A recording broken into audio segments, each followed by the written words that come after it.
Welcome all viewers to our channel. We are glad to see you here, where we share amazing stories from people's lives. Each of you is important to us, and we will be interested to know what country and city you are from. Please write about it in the comments. Now let's move on to our first story. Amadou was born in Guinea, in a small village on the outskirts of the capital, where tall palm trees clustered around modest houses with palm leaf roofs, where the sun burned with unrelenting force, and the rains washed away the tracks on the road. Amadou grew up under the care of his family. His father was a farmer, working the land that yielded only a small crop but allowed the family to survive. Amadou's mother told him stories of big cities, where the sky seemed to touch the tall buildings and the streets were flooded with light. Amadou dreamed of a different life. He imagined America, a country he had heard about in the stories of his neighbors and seen in old, tattered newspapers. America seemed to him a place where every man could become something important, where a man with zeal and hard work could achieve more than he had been given at birth. Getting an education in Guinea was almost impossible. Funds for education were rarely found even for the bare necessities. But Amadou had been persistent since childhood, trying his best at everything, whether it was helping his father in the fields or taking rare classes with a teacher who taught children in the village in the evenings for minimal pay. Every day Amadou would get up before dawn to help with the household, and then run to the neighboring town for classes. It was his only opportunity to learn more about the world outside the village. When he turned 20, his family had the opportunity to send him to the United States. The family scraped together what they could, pawning family jewelry and their last savings to buy a plane ticket. At the airport, Amadou stood in a shabby jacket, too light for the cold New York winter ahead, but in his pocket was a cherished piece of paper, a ticket, his way to a new life. In parting, his mother hugged him and said, "Become the person you've always dreamed of being, son." These words became his compass. Upon arriving in America, Amadou experienced a real culture shock. New York seemed huge and restless, a city with down scenes of voices and endless streets. He found a room in a poor neighborhood in the Bronx, where the streets at night were filled with screams and the occasional smell of cheap alcohol and cigarettes. However, even that couldn't dampen his enthusiasm. He took two jobs, one at a local grocery store and the other as a loader in a warehouse. He had to work 14 hours a day, but it was honest money that allowed him to save and dream of one day being able to go to college. Amadou was disciplined and did not allow himself any deviation from the path he had set himself. After work, he would stay up late reading English textbooks he had brought from the sales. In the cafes where he sometimes bought cheap coffee, he was often refused service, incredulous at his dark skin and accent. Amadou, however, tried to ignore this. He always knew he would have to prove his worth in a world where he was an uninvited guest.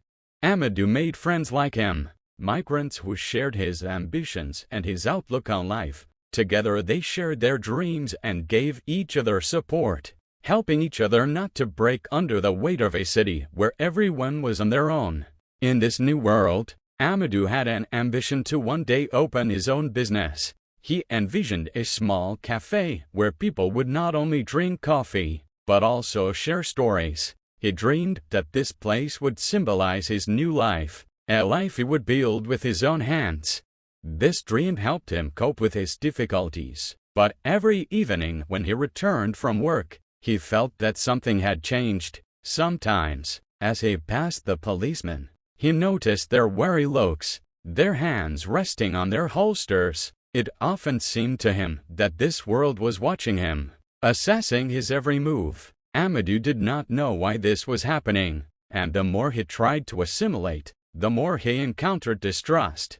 The late 1990s were a time of upheaval and anxiety for African American communities across America, but especially in Los Angeles, where conflict between police and black residents took on an alarming scale. Los Angeles was already marked by violent riots in 1992, when the murder of Rodney King and the acquittal of the police officers who brutally beat him became the catalyst for mass protests and street violence. Although several years have passed, memories of those events still stirred the city. Since then, the situation has only become more tense.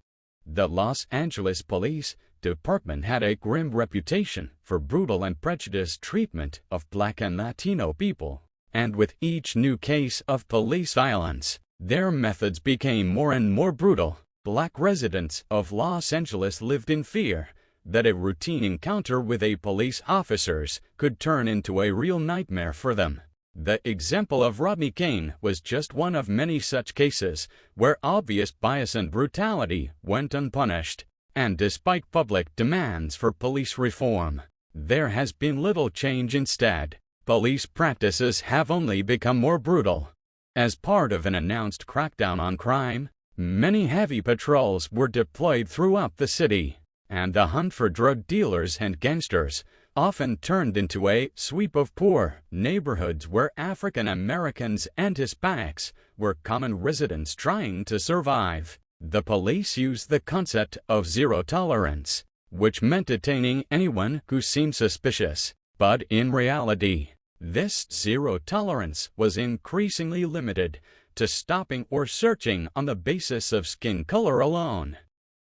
In Los Angeles in the late 1990s, African Americans seemed to become not just a population group, but a separate category of threat to the police. Police checks and patrols often mistakenly arrested innocent people, but incidents of violence and humiliation were not just ignored, but justified by superiors who argued that the city was on edge and police officers needed to be vigilant. Stereotypes about crime were being perpetuated, and even law-abiding Black people were seen not as citizens but as potential threats.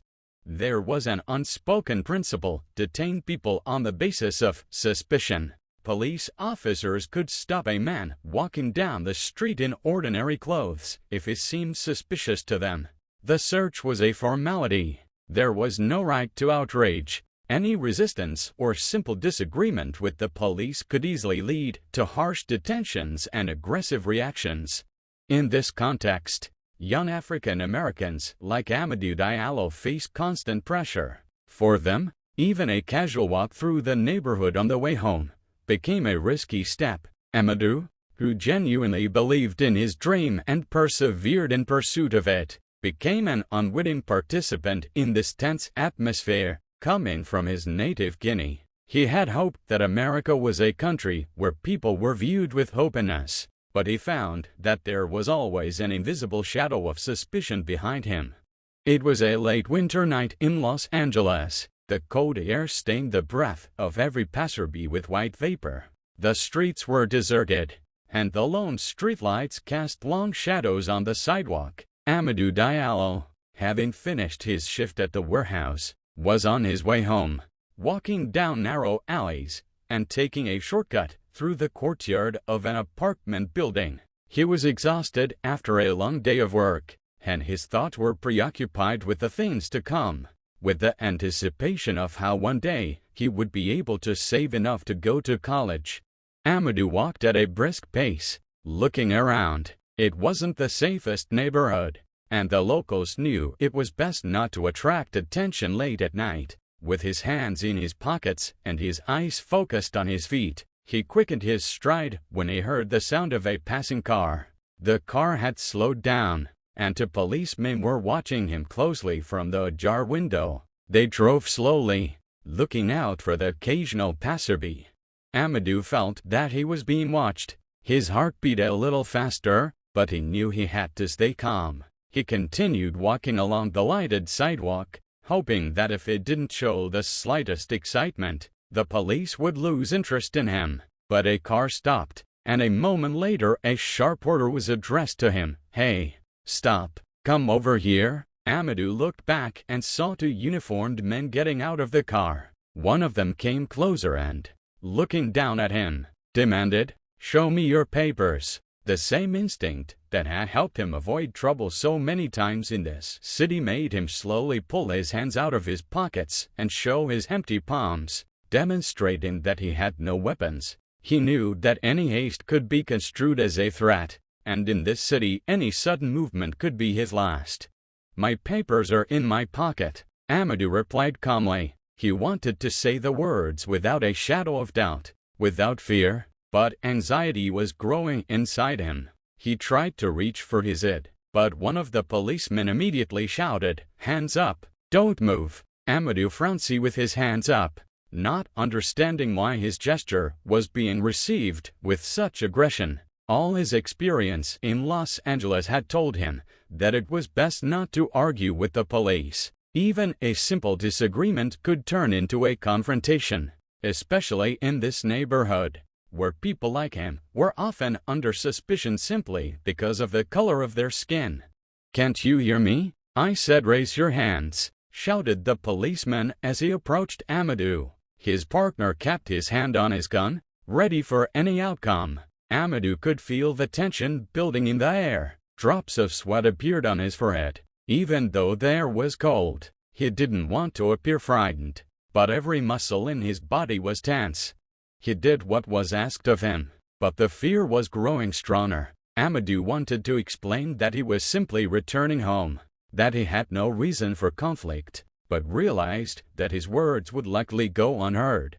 The policemen kept their eyes on Amadou, eyeing him with distrust and tension, as if he were a real threat to them. In his every movement, they saw confirmation of their suspicions. In Los Angeles in the late 90s, where police departments were accustomed to a constant war with criminal gangs, even the most ordinary action of a dark-skinned man could seem dangerous. The gaze of one of the police officers, Officer Garris, was stern, and seemed to be a mixture of fear and latent aggression. He had long ago learned the rule of not trusting anyone he thought might be one of them. Harris and his partner, Dave, exchanged a quick glance. They were trained to rely on intuition and gut feeling, and it didn't matter to them that the man in front of them could have been an ordinary working man returning home. They had once been told by their superiors that African Americans in the neighborhood were often associated with petty crime. And since then every dark-skinned man, especially late at night, had aroused their automatic suspicion. Amadou stood in front of them with his hands up, his face reflecting fear, but the police saw something else in him. They saw a possible threat. They saw a criminal. Dave remembered a recent incident in which a fellow patrolman had been badly wounded while apprehending a local drug dealer. That story further fueled his belief that every suspect was a threat. He no longer thought he was facing an ordinary man returning from work. "You look familiar," Harris said slowly, looking Amadou in the eye with a hard wariness. Amadou tried to counter that he didn't know him, that he'd just lived nearby, but his every word seemed like a lie or manipulation to the officers. Harris stepped forward sharply, grabbing him by the shoulder. "Are you one of these? You think we can't see anything? Are you from the same gang that peddles on the corner?" His voice was cold and hard, and his hand squeezed Amadou in a way that made it hard for him to breathe. Amadou, feeling trapped, tried to explain himself. "I am not a criminal. I'm working. I'm just going home." But his words did not reach the minds of Harris and Dave, absorbed in their internal scenario. To them, he was just part of the problem they were fighting every day. They saw in his eyes not consternation but defiance, and any movement he made, any attempt to defend himself or explain himself, only made them more certain that he was a dangerous man. "Search him," Harris said briefly, and Dave did not hesitate to search Amadou's pockets. They searched him roughly, as if they were trying to prove something to themselves, making sure that they were not just a passerby, but a hidden enemy. However, finding only a small wallet and a couple of old keys, they didn't stop. It didn't feed their expectations, and their suspicions grew even stronger. Sensing that the situation was becoming increasingly absurd and dangerous, Amadou made an attempt to reassure them. "Look, I live here. I just finished my shift. Please, I don't want any trouble." He spoke calmly, but his voice shook. In Harry's mind, however, those words sounded like an excuse, like a sly attempt to get out of the situation. They had already decided that Amadou was hiding something. "You have guns, don't you? You think we're that naive?" Dave asked, smirking evilly. Amadou realized that his words meant nothing to these men, and fear turned to despair. It was clear to him that they didn't want to hear his explanation. Amadou realized that the situation was quickly spiraling out of control and decided to try to explain himself one last time. He lowered his hands, slowly turned to the officers and tried to explain again. "Look, I have my head. It's in my pocket. I'll just show you." He hoped this would ease the tension and convince them of his innocence, but the police officers already had that hard, determined look in their eyes that you rarely see in people who are willing to listen. Too many times they had heard explanations. Too many times they had been confronted with situations that required them to be extremely cautious, but under the pretense of caution, they saw only a threat. When Amadou reached into his pocket, there was not a shadow of aggression in his actions. He did everything slowly and carefully to let the policemen know that he was only going to take out his wallet, without posing any danger to them. There was a clear realization in his mind that any sudden gesture could be interpreted as a threat, but all he could do was hope they would realize that. His hand approached his coat pocket, and as he started to reach for his wallet, Harris took a step back. His eyes widened, and his hand automatically slid to his weapon. For Harris, it was almost instinct. In this city, where every suspect could be armed, police officers were trained to react instantly to any suspicious movement. He saw an object emerge from Amadou's pocket, and in a split second, his mind completed the picture. He saw a weapon, a threat, a danger to life. All the horror stories of attacks on police officers flashed through his mind, and before he had time to think, he shouted to Dave, "Look out, he's got something in his hands." Those words were the point of no return. The tension that had been building up all night, the fear of a possible threat, it all came together in one instant. Dave, hearing his partner scream, drew his gun and took aim without hesitation. He didn't hesitate. Not in time to see what Amadou was holding. In his mind, a shot was the only way to keep himself safe. After all, he knew he could always justify himself by reacting to a possible threat. Amadou had no time to realize what had happened. The first shots rang out like thunder, and he felt a sharp pain shoot through his body. His legs gave out and he fell to the sidewalk, looking up into the dark sky above Los Angeles. His wallet fell out of his hands and rolled across the pavement. A look of shock and incomprehension frowned on Amadou's face. All he was trying to do was to prove his innocence, to show that he was a simple man striving for a better life. With each shot, the police officers did not loosen their grip of fear. On the contrary, they seemed to be doing everything they could to stop the threat. The echo of gunfire echoed through the empty street, and it seemed as if this night would never end. When the first shot rang out in the silence of the night, everything around him seemed to freeze. Amadou did not have time to scream or move. His body collapsed to the cold asphalt under the weight of the first bullets, as if paralyzed, but the bullets kept coming. The policemen, blinded by fear and stereotypes, did not stop shooting until the magazines of their guns were empty. At that moment, none of them realized that in front of them lay not a criminal with a gun, but an unarmed man who was just trying to get his wallet. As the cinders from the gunpowder settled on the deserted street, the silence was cut only by the echo of the last shot. Amadou's body, twisted and motionless, lay on the pavement, and the red stains on his clothes spoke of the tragedy that had occurred in a matter of seconds. Out of 41 shots, 19 had hit him, piercing him without a single chance of escape. The reality of what had happened soon began to dawn on the officers. One of them, still with shaking hands, slowly came closer, looking at what they had done. Amadou's wallet lay nearby, stained with his blood. and suddenly this ordinary, everyday evidence of his innocence became a gruesome reminder of their mistake. Against all the facts, against everything they knew about their actions and orders, the reality was undeniable. They had killed an unarmed man, a man who was simply returning home.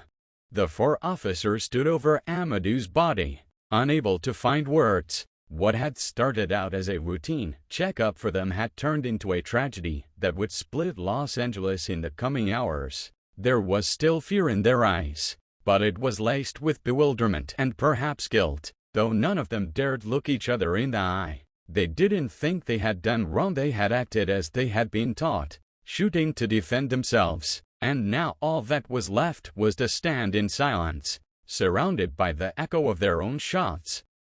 The next morning, news of the incident exploded in the media. 41 shots fired, 19 hits, and 1 dead, an unarmed black man. Reporters, civil rights activists, and representatives of human rights organizations began to gather around the scene of the tragedy, condemning the brutality and asking, why was it necessary to fire so many shots? Why did the officers consider a man who didn't even have a knife a threat? The tragedy of Amadou Diallo instantly came to symbolize the excessive force that police so often used on black Americans. 41 shots fired. That number was like a stigma placed on an entire society that demanded answers. The news of Amadou Diallo's death shook Los Angeles and soon the entire country. Television screens, newspapers and news sites kept repeating the same thing. 41 shots fired, 19 hits, unarmed man. This number came to symbolize the brutal reality that black Americans faced every day. Amadou's tragedy was not only a personal loss for his family, but a boiling point for all those who had suffered years of racial injustice. First of all, people demanding justice began to gather in the streets of Los Angeles. The protests began almost immediately after the news was announced, and they did not subside for a minute. Thousands of people, including activists, students, and ordinary citizens, took to the streets to express their pain and anger. They could no longer remain silent, not before the police officers left their brothers and sisters to die on the sidewalk, and not before the police system that protects such officers once again tried to justify their actions.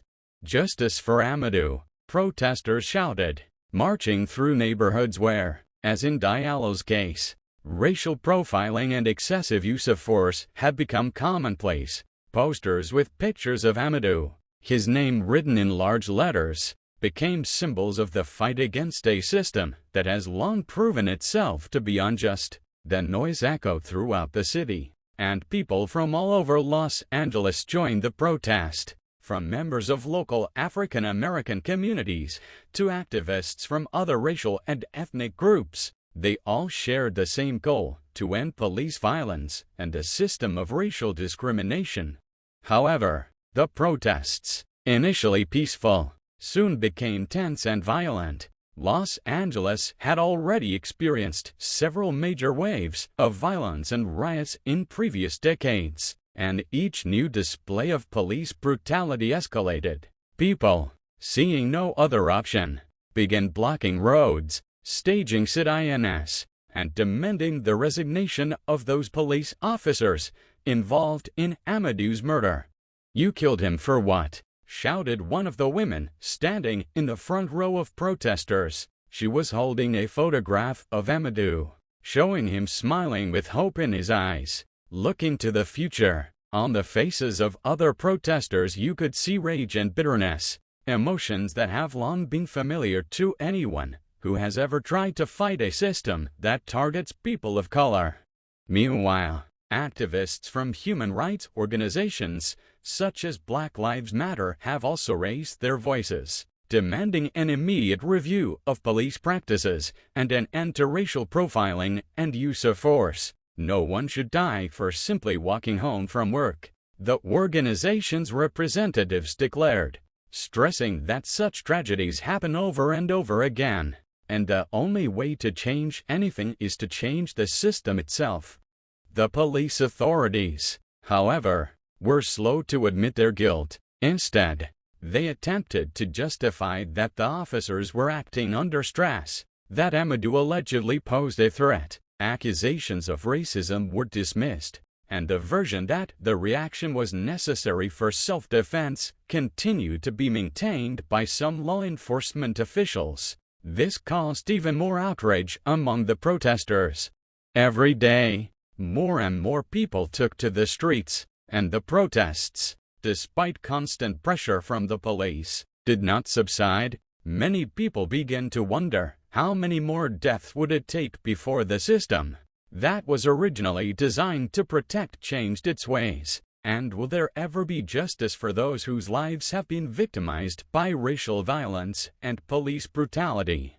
By night, Los Angeles was turning into a hot spot. Clashes between protesters and police became more and more frequent. Stones and bottles flew toward police cars, and although the authorities tried to contain the protests, they grew like a snowball, gaining momentum and drawing attention to problems that had gone unnoticed for so long. The trial that followed the tragic death of Amadou Diallo was a true test of the justice system. It centered on police officers whose actions undoubtedly led to the death of an unarmed man. However, the trial soon took the form of a farce, where the perpetrators appeared almost invulnerable, and the whole system, as always, went along with them. The trial began with a large number of spectators and journalists gathered in the hall, but the atmosphere was subdued and tense. The police officers accused of killing Amadou appeared in court in suits, their faces calm and their actions cold-blooded. The police defense said officers Garris and Dave acted within the law to protect themselves from an alleged threat. They argued that Amadou, with his movements, appeared to them to be armed, that his gestures were perceived as preparation for an attack. In their version, the police officers could not be sure that he would not point a weapon at them, even if Amadou himself did not show any obvious signs of aggression. "We did everything we could to keep ourselves safe," said the lawyer for one of the police officers, asserting confidently that the decision to use the weapon was justified based on the situation. Amadou Diallo moved quickly and unexpectedly. "His actions are what we perceived as a threat. We didn't have time to think about it." These words were repeated over and over again like a mantra, each time backed up by snippets of police testimony. They described their work as a constant threat, a continuous danger, which, they argued, justified any use of force, even so excessive.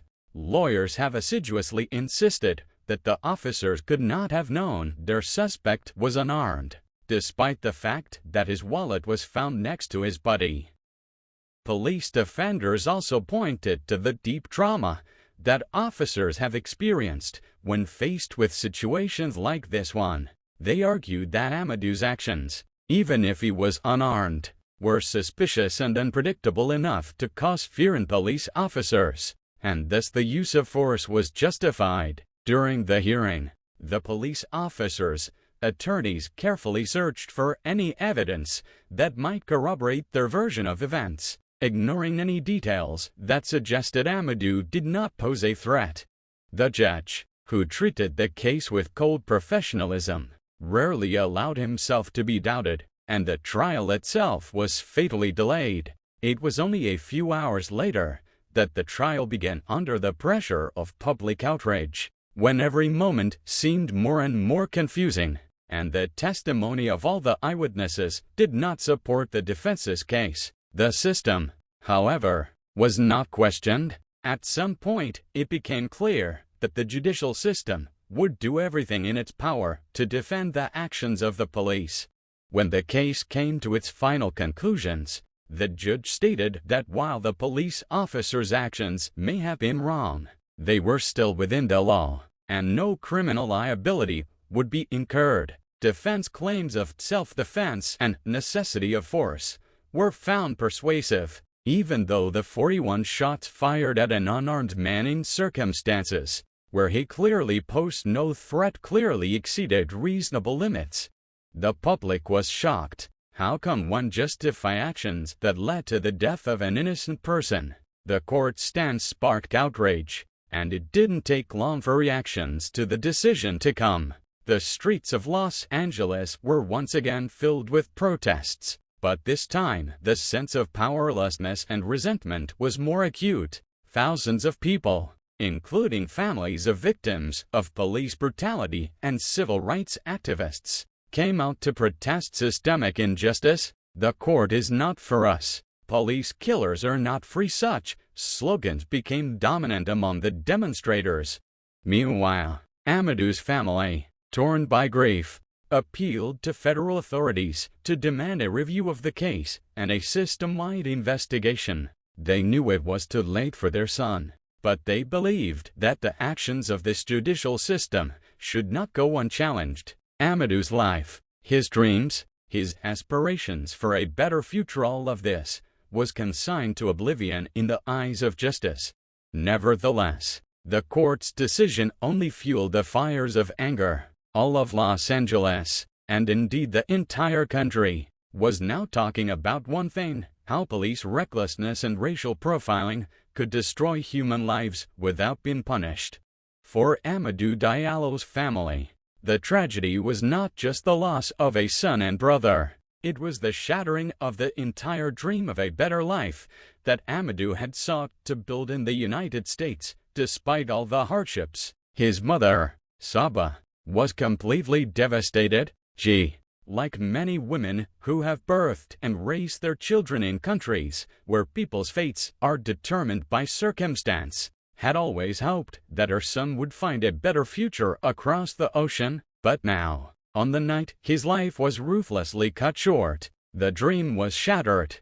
"I left my homeland so that he would be safe. He left Guinea to become a man proud of his future, not to be killed in the streets just for being black." These were the words Saba repeated every day, unable to understand how her son could become another victim of racial hatred. Her world was falling apart, and there was no end to the pain she felt. She could find no solace in the thought of Amadou resting in peace. His life, his desire for betterment, had been consumed by a system that did not allow him to live the life he dreamed of. His father, Mamadou, was going through his own personal catastrophe, finding it difficult to gather his thoughts in any way to answer the questions the world was facing. As a man used to the harsh realities of life, he was no stranger to pain, but even his resilience was shattered. He realized that his son would never return, that his name would now be mentioned only in the context of tragedies from which there would be no escape. "They killed him for being like me, like all of us," he repeated, trying to comprehend what had happened and how it could be stopped. In the first weeks after Amadou's death, the family tried to figure out what to do. They turned to human rights organizations for help, hoping that at least through their struggle they could find a path to justice. But faced with incomprehension and silence from the authorities, they felt their word was worthless. Their son became another number in the statistics, not a human being, with his hopes and dreams. Every day they felt their pain and anger turn into despair. The system that kills people without even allowing them to fight for their rights has turned out to be inhuman and soulless. But despite the pain and loneliness, the Amadou family did not retreat into the shadows. Instead, they began to fight back. Saba and Mamadou began meeting with human rights activists, lawyers, and activists to draw attention to the terrible injustice that had happened to their son. Every word, every statement was a chance for them to get back a little bit of justice, to get back at least part of what had been taken from them, their child's life.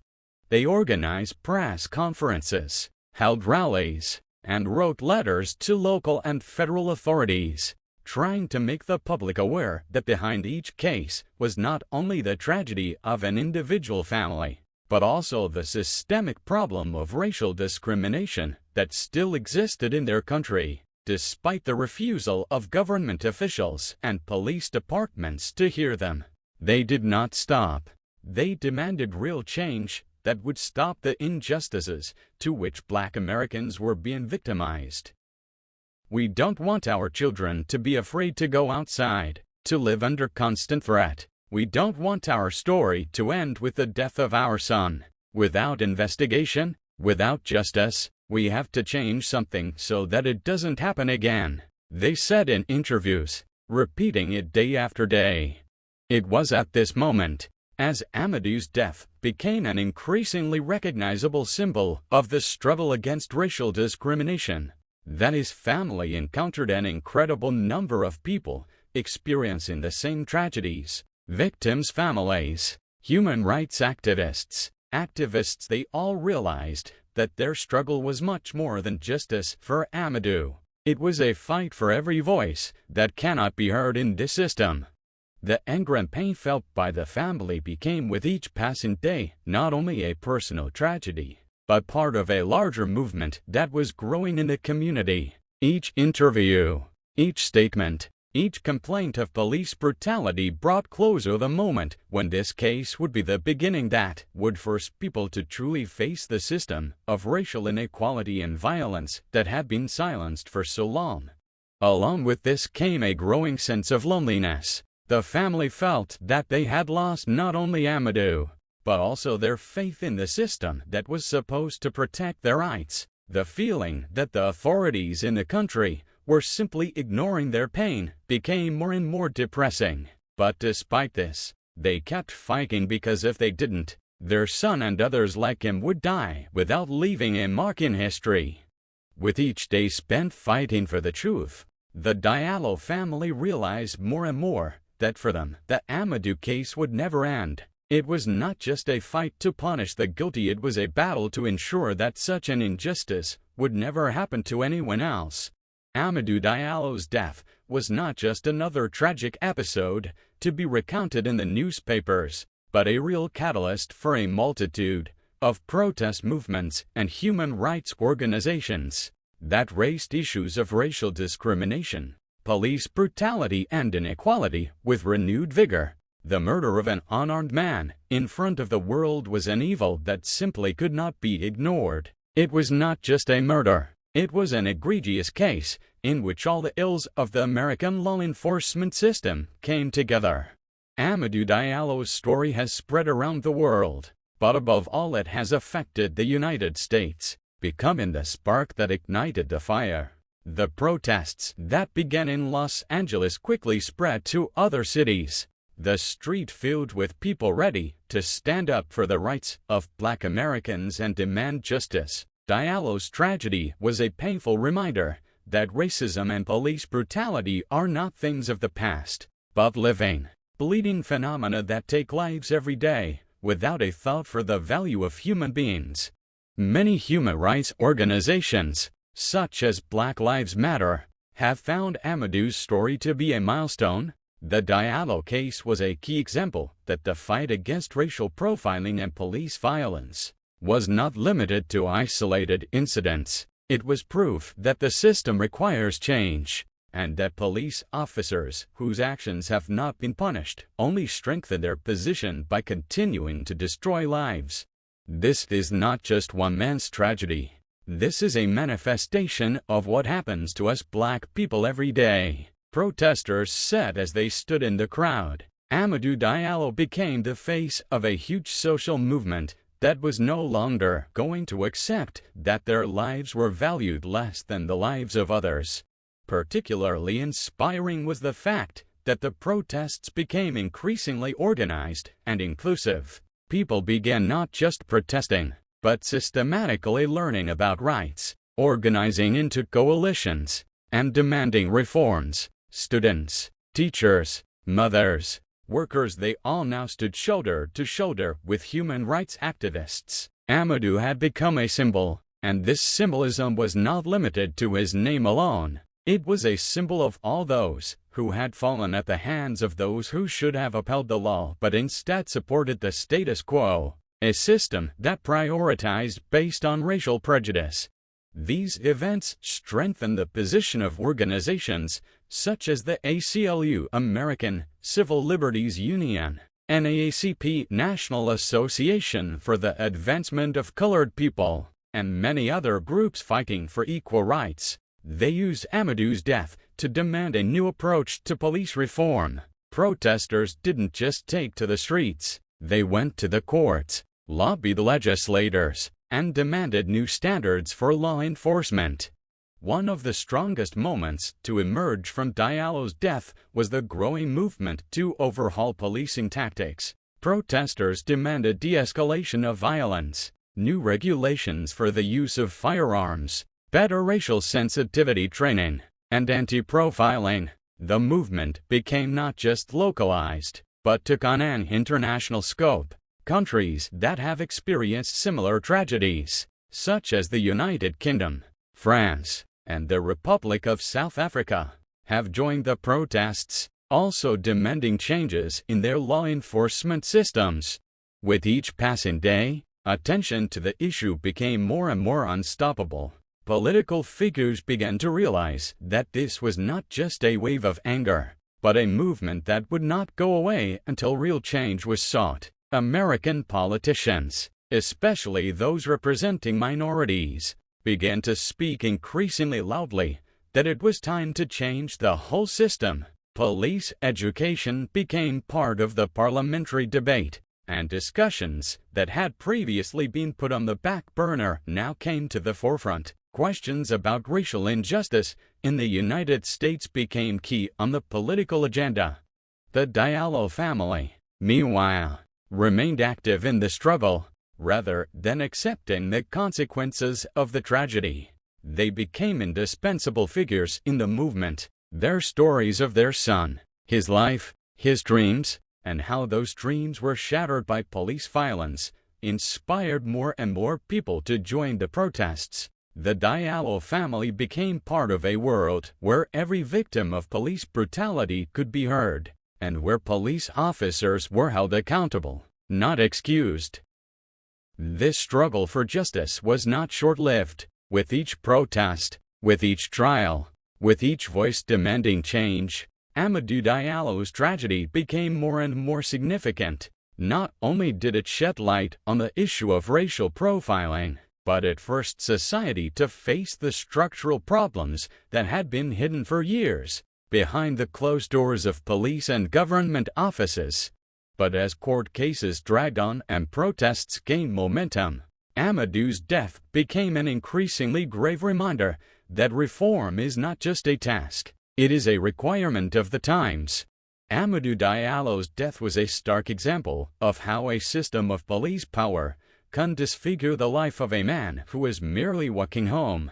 His tragedy not only shocked the country, but also became a catalyst for discussion of the entire police system, especially in the context of racial discrimination and excessive use of force. What happened to Amadou has forced society to ask questions. How is it that police officers, instead of protecting him, destroyed his life? How did this mistake occur that could not be justified by even the most superficial logic? And, most importantly, what should be done to prevent such tragedies from ever happening again?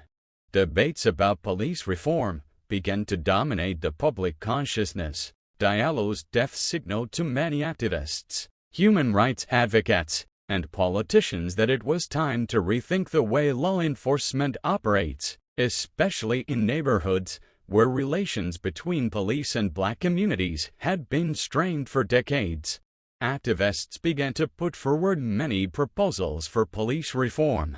One of the most discussed was the demand to reduce the militarization of the police. Recently, many police departments, especially in large cities, began to resemble military units armed with heavy weapons and equipped with armored vehicles. This approach only increased the danger to citizens rather than ensuring their safety. In addition, military methods led to increased aggression on the part of police officers, which was particularly felt by members of marginalized groups, such as African Americans and other minorities. Another important proposal was the mandatory use of body cameras on police officers so that their every action could be recorded and objectively assessed. This would have been an important step in combating corrupt practices and reducing cases of unjustified violence. However, many in the police, including senior representatives, were against the measure, fearing it would compromise the integrity of their actions. But for activists who had experienced too many cases of police brutality, such cameras seemed more than a necessity. They were the only way to ensure transparency and accountability. Racial sensitivity training was another important part of the reforms. Despite ample evidence that police officers in various U.S. cities systematically racially profiled black people, many in the police force continued to argue that this was not about racism, but merely an attempt to fight crime. Activists insisted that police officers should receive training that would teach them to see people not as criminals, but as citizens entitled to respect and safety. This training was to cover not only the theoretical aspects of racial discrimination, but also practical skills to de-escalate conflict situations without the use of force. Reform of the investigation system was also one of the most discussed issues. Traditionally, police officers suspected of crimes were often not adequately punished, and investigations of their actions were conducted by other police officers. This created conflicts of interest and fostered corruption. Calls for the establishment of independent commissions of inquiry into police brutality grew louder. These commissions were to investigate incidents of police brutality without interference from stakeholders. But change was not easy. The system that protected those who stood up for law enforcement was proving to be very strong, and police unions were not ready to give up without a fight. Union leaders insisted that such reforms were unwarranted attacks on law enforcement, that police officers already found themselves under constant pressure. They argued that police officers should not be accused of racism without evidence, that each case of violence should be dealt with individually. However, for those who had experienced injustice, this defense was merely a continuation of the cycle of violence and impunity. If there had been a white male in Amadou's place, this would never have happened. Such words became common among those who felt that police officers should be more careful and accountable for their actions. Diallo's tragedy was a stark example of how a system that was meant to protect can be overwhelmed by bias, and how it creates obstacles to real justice. Public opinion also became divided. Part of the public supported the police, arguing that it was a tragic misunderstanding and that they should be able to defend themselves from danger. But more and more people began to see Diallo's tragedy as an example that racism and police violence were not the exception, but the rule that needed to change. Amadou's story was an important moment when society had to decide whether it would continue to defend the status quo or fight for a more just society. Meanwhile, amid growing protests, new policy initiatives began to emerge. Some cities began enacting new laws that limited the use of violence by police, and measures were taken to improve relations between law enforcement and African American communities. Despite these efforts, however, many activists realized that reform required not only changes at the level of the law, but also profound changes in the thinking and behavior of police officers themselves. Amadou Diallo's death was a tragic moment that may have changed the course of history. It was a point from which there was no turning back. Many lives shaken by police brutality had found a voice, but the voice of this movement was just beginning to be heard. Amadou Diallo's death on that unfortunate evening left an indelible mark on the history of the struggle for racial equality and law enforcement reform. His tragic death was not just violence. It was a clear signal that the system that protects law and order actually needs reform, and that racism entrenched in policing practices kills. The process of seeking justice has been long and painful.